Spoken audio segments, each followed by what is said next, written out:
ಆತ್ಮೀಯ ದೊಡ್ಡಬಳ್ಳಾಪುರ ನಾಗರಿಕರಲ್ಲಿ ದೊಡ್ಡಬಳ್ಳಾಪುರ ನಗರ ಠಾಣೆಯ ಇನ್ಸ್ಪೆಕ್ಟರ್ ಮಾಡುವ ನಮಸ್ಕಾರಗಳು. ಈಗ ನಿಮ್ಗೆಲ್ಲ ಗೊತ್ತಿರೋ ಹಾಗೆ ಗೌರಿ ಗಣೇಶ ಹಬ್ಬ ಮತ್ತೆ ಈದ್ ಮಿಲಾದ್ ಹಬ್ಬ ಹತ್ರ ಬರ್ತಿದೆ. ಪ್ರತಿ ವರ್ಷದಂತೆ ಈ ಸರಿ ಕೂಡ ಕೆಲವು ಸಲಹೆ ಸೂಚನೆಗಳನ್ನ ಪೊಲೀಸ್ ಇಲಾಖೆ ಮತ್ತೆ ನಗರಸಭೆ ಬೇರೆ ಬೇರೆ ಇಲಾಖೆಗಳಿಂದ ಈಗ ಆಲ್ರೆಡಿ ಹೋದ ಭಾನುವಾರ ಮಾನ್ಯ DC ಸರ್ ಮತ್ತೆ SP ಸರ್ ನೇತೃತ್ವದಲ್ಲಿ ಗಣೇಶ ಕೂರ್ಸೋರಿಗೆ ಮತ್ತೆ ಈದ್ ಮಿಲಾದ್ ಆಚರಣೆ ಮಾಡುವ ಮುಸ್ಲಿಂ ಬಾಂಧವರಿಗೆ ಈಗಾಗಲೇ ಸಲಹೆ ಸೂಚನೆಗಳನ್ನ ನೀಡಲಾಗಿದೆ. ಈಗ ಮತ್ತೊಮ್ಮೆ ನಾನು ಈ ಸೋಷಿಯಲ್ ಮೀಡಿಯಾ ಪ್ರಕಾರ ತಮ್ಮಲ್ಲಿ ಕೇಳ್ಕೊಳ್ಳೋದೇನು ಅಂದರೆ, ಈ ಗಣೇಶ ಕೂರಿಸುವಾಗ ಯಾವುದೇ ಕಾರಣಕ್ಕೂ POP ಮತ್ತು ಕೆಮಿಕಲ್ ಮಿಶ್ರಿತ ಗಣೇಶ ವಿಗ್ರಹನ ಕೂರಿಸೋದು ಬೇಡ. ಮಣ್ಣಿನ ಗಣೇಶ ಮತ್ತು ನ್ಯಾಚುರಲ್ ಏನು ಪ್ರಾಡಕ್ಟ್ಸ್ ಬಳಸಿ ತಯಾರಿಸಿರುವಂಥ ಗಣೇಶನ ಕೂರಿಸಿ ಅದನ್ನು ವಿಸರ್ಜನೆ ಮಾಡಬೇಕಂತ ಯಾವುದೋ ನಿಗದಿತ ಸ್ಥಳ ಏನು ನಾವು ಪ್ರತಿ ವರ್ಷದಂತೆ ಮಾಡಿರ್ತೀವಿ ನಾಗರಿಕೆರೆ ಹತ್ರ D ಕ್ರಾಸ್ ರೋಡಲ್ಲಿ, ಅಲ್ಲೇ ವಿಸರ್ಜನೆ ಮಾಡಬೇಕಂತ ಕೇಳ್ಕೊಳ್ತೇನೆ. ಯಾಕಂದರೆ ಪರಿಸರ ಸಂರಕ್ಷಣೆ ನಿಮ್ಮೆಲ್ಲರ ಹೊಣೆ ಆಗಿರುತ್ತೆ. ಮತ್ತು ಬ್ಯಾನರ್ಗಳನ್ನು ಬಂಟಿಂಗ್ಸ್ಗಳನ್ನು ಬೇಕಾಬಿಟ್ಟು ಎಲ್ಲಂದ್ರಲ್ಲಿ ಕಟ್ಟೋದು ಬೇಡ. ನೀವು ಕೆಲವು ಸೂಕ್ಷ್ಮ ಪ್ರದೇಶಗಳಲ್ಲಿ ವಿದ್ಯುತ್ ತಂತಿಗಳ ಕೆಳಗಡೆ ಈ ಥರ ಕಡೆ ಬೇಡ. ನಗರಸಭೆಯಿಂದ ಅನುಮತಿ ಪಡೆದು ಓಪನ್ ಆಗಿ ಕಾಣುವಂಥದ್ದು ಸೇಫ್ಟಿ ಪ್ಲೇಸಲ್ಲೇ ಹಾಕಬೇಕು ಅಂತ ಕೇಳ್ಕೊಳ್ತೇನೆ.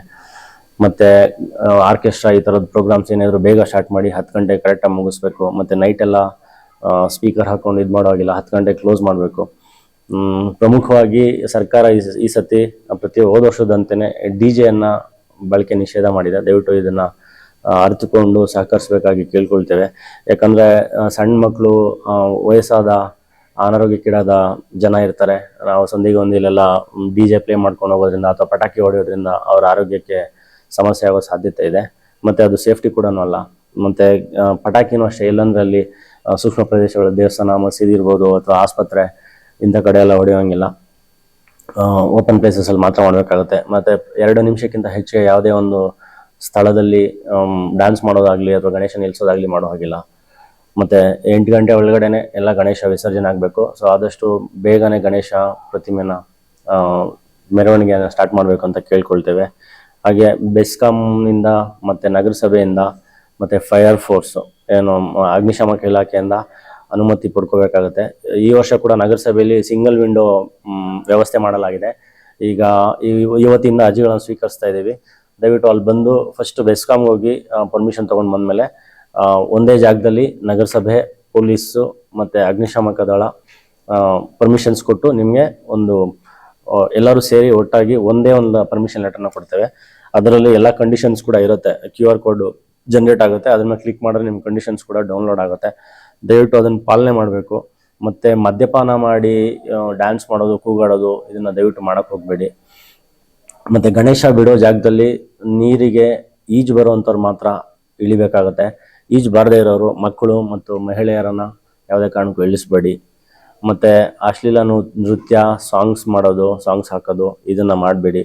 ಯಾವುದೇ ರೀತಿ ದ್ವೇಷ ಭಾಷಣ ಅಥವಾ ಇನ್ನೊಂದು ಧರ್ಮ, ಜಾತಿ, ವ್ಯಕ್ತಿ ಬಗ್ಗೆ ಮಾತಾಡಿ ಪ್ರಚೋದನಕಾರಿ ಹೇಳಿಕೆಗಳನ್ನಾಗಲಿ ಕೊಡೋದಾಗಲಿ ಅಥವಾ ಸೋಷಿಯಲ್ ಮೀಡಿಯಾದಲ್ಲಿ ಸ್ಪ್ರೆಡ್ ಮಾಡೋದಾಗಲಿ ಕಾನೂನು ಪ್ರಕಾರ ಅಪರಾಧ ಆಗ್ತದೆ. ಅದಕ್ಕೆ ಕಾನೂನು ಕ್ರಮ ತಗೋಬೇಕಾಗ್ತದೆ. ಮತ್ತು ಮುಂದಿನ ಸತಿ ಆ ಥರ ಯಾವ ಗಣೇಶ ಕೂರಿಸಿರೋರು ಆ ಥರದ ಅಪರಾಧ ಇದರಲ್ಲಿ ಭಾಗವಹಿಸ್ತಾರೋ ಅವ್ರಿಗೆ ಯಾವುದೇ ಕಾರಣಕ್ಕೂ ನೆಕ್ಸ್ಟ್ ಟೈಮ್ ಕೊಡುವ ಪರ್ಮಿಷನ್ ನಿರಾಕರಿಸಲಾಗುತ್ತದೆ. ಸೊ ಇದನ್ನು ಗಮನದಲ್ಲಿ ಇಟ್ಕೋಬೇಕು. ಮತ್ತು ಗಣೇಶ ಇರೋ ಜಾಗದಲ್ಲಿ ಸೇಫ್ ಪ್ಲೇಸ್ ಇರಲಿ. ಯಾವುದೇ ಅಗ್ನಿ ಅನಾಹುತ ಆಗದಾಗೆ ಬೆಸ್ಕಾಮ್ ವೈರ್ಸ್ ಆಗಲಿ ಮತ್ತು ನೀವು ಬಳಸೋಂಥ ವೈರ್ಸ್ ಆಗಲಿ ಕ್ವಾಲಿಟಿಯಿಂದ ಇರಲಿ. ಅದನ್ನು ಕಾಲಕ್ಕೆ ಚೆಕ್ ಮಾಡ್ಕೊಳ್ಳಿ. ಮಕ್ಕಳು ಅಲ್ಲಿ ಹೋಗಿ ಸುಳಿಯೋದಂತೆ ನೋಡ್ಕೊಳ್ಳಿ. ಯಾಕಂದ್ರೆ ಲಾಸ್ಟ್ ಟೈಮ್ ಒಂದು ಕೊನಗಡದಲ್ಲಿ ಒಂದು ಚಿಕ್ಕ ಮಗು ಪಾಪ ಶಾರ್ಟ್ ಸರ್ಕ್ಯೂಟ್ ಆಗಿ ಸಾವನ್ನಪ್ಪಿತ್ತು. ಆ ಥರ ದುರ್ಘಟನೆ ಎಲ್ಲ ಆಗೋದು ಬೇಡ. ಮತ್ತು ಮುಖ್ಯವಾಗಿ ಮತ್ತು ಇದು ಮೆರವಣಿಗೆ ಸಾಗೋ ಜಾಗದಲ್ಲಿ ಬೆಸ್ಕಾಮ್ ವೈರ್ಸ್ ಎಲ್ಲ ಕೆಳಗಡೆ ಇರ್ತವೆ. ಸೊ ಅದು ನೋಡಿಕೊಂಡು ಗಣೇಶನ ಹೈಟ್ ಮಾಡದೆ ಆದಷ್ಟು ಕಡಿಮೆ ಹೈಟ್ಗೆ ಕೂರಿಸ್ಕೊಳ್ಳಿ. ಮತ್ತು ಕೋಲ್ಗಳನ್ನ ಇಟ್ಕೊಂಡು ಅದನ್ನೆಲ್ಲ ತೆರವುಗೊಳಿಸ್ಕೊಂಡು ಹೋಗ್ಬೇಕಾಗತ್ತೆ. ಇದು ಬಿಟ್ಟರೆ ಮತ್ತು ಸೂಕ್ಷ್ಮ ಪ್ರದೇಶಗಳಲ್ಲಿ ಮೆರವಣಿಗೆ ಹೋಗುವಾಗ ಅಲ್ಲೂ ಕೂಡ ಅಷ್ಟೇ ದ್ವೇಷ ಭಾಷಣ ಮಾಡೋದು ಮತ್ತು ಅಲ್ಲೇ ನಿಲ್ಲಿಸಿ ಹಾಡುಗಳನ್ನ ಹಾಕೋದು, ಡ್ಯಾನ್ಸ್ ಮಾಡೋದು ಒಂದೇ ಜಾಗದಲ್ಲಿ ಆ ಥರ ಮಾಡೋ ಹಾಗಿಲ್ಲ. ಸೊ ಹೋದ ವರ್ಷ ಸ್ವಲ್ಪ ಕಟ್ನಿಟ್ಟಾಗಿ ಚೆನ್ನಾಗಿ ಆಗಿತ್ತು. ದಯವಿಟ್ಟು ಅದೇ ರೀತಿ ಎಲ್ಲರೂ ಸಮಯ ಆಗಲಿ ಮತ್ತು ಸೂಚನೆಗಳನ್ನಾಗಲಿ ಪಾಲನೆ ಮಾಡಿ. ದೊಡ್ಡಬಳ್ಳಾಪುರ ನಗರ ಹೇಗೆ ಮುಂಚೆ ಶಾಂತಿಯುತವಾಗಿತ್ತೋ ಮುಂದೆ ಕೂಡ ಅದೇ ರೀತಿ ಶಾಂತಿಯುತವಾಗಿರಲಿ ಇರೋ ಥರ ನೀವೆಲ್ಲ ಸೇರಿ ಗೌರಿ ಗಣೇಶ ಮತ್ತು ಈದ್ ಮಿಲಾದ್ ಹಬ್ಬನ ಆಚರಿಸೋಣ ಅಂತ ಹೇಳ್ತಾ ನನ್ನ ಮಾತು ಮುಗಿಸ್ತೇನೆ. ಧನ್ಯವಾದಗಳು.